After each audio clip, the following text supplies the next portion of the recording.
चीन और भारत के बीच पिछले कई सप्ताह से चले आ रहे तनाव को लेकर जिस बात का डर था वही हुआ।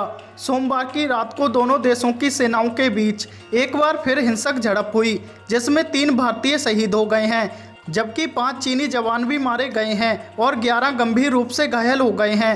दोनों ही सेनाओं के बीच ये झड़प गलवान घाटी में हुई, जिसके बाद दोनों ही देशों के अधिकारी इस मामले को सुलझाने के लिए घटनास्थल पर बैठक कर रहे हैं। सूत्रों ने बताया कि दोनों ही सेनाओं के बीच लाठी और डंडे भी चले।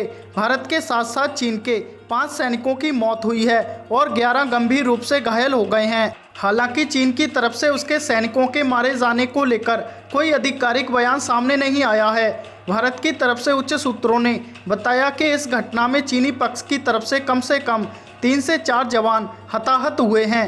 राजनाथ सिंह ने विस्तृत प्रतिक्रिया और रणनीति बनाने के लिए आज सीडीएस, सेना प्रमुख और विदेश मंत्री जयशंकर के साथ बैठक की। इसके साथ ही सुबह 7:30 बजे से दोनों पक्ष के बीच मीटिंग चल रही है।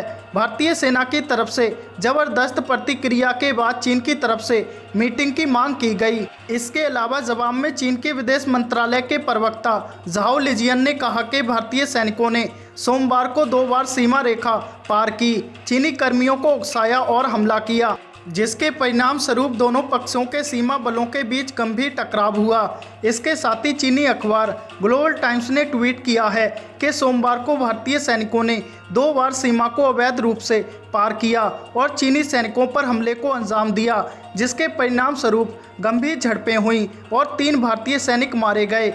चीन ने भारतीय पक्ष से सीमा पार करने या किसी भी एक तरफा कार्रवाई करने से सख्ती से रोक लगाने का आग्रह किया है, जो कि सीमा की स्थिति को जटिल कर सकती है।